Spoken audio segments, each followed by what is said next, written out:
Kits kiaušinis. Kits kiaušinis. Jena humoristė. Hei, hei, hei.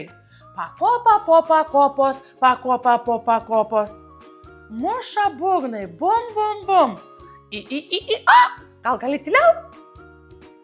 Ta prasme, man tai viskas gerai. Aš tiesiog cituoju savo vaiką.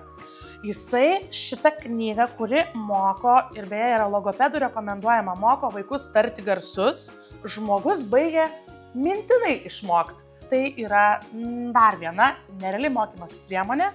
Tada, kai reikia išmokti abėcėlę, tada, kai reikia išmokti ne tik abėcėlę, bet ir tarti įvairius su raidėmis susijusius garsus, kai reikia išmokti ištarti žodžių junginį pakopa po pakopos. Šiaip labai juokinga, kad Kristijonas šitą žodžių junginį taria puikiai, o mes tėvų vis paslystam, ką tik girdėjot.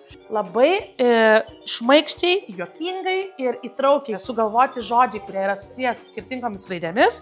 Jie yra palydimi juokingų melodijų ir netgi kai kur repo. Palauk, tą kietą kiaušinį parodžiu. Kietas kiaušinis. Kietas kiaušinis. Kietas kiaušinis. Šiaip G&G sindikatui reikėtų pasimokyti, kaip repą kurti.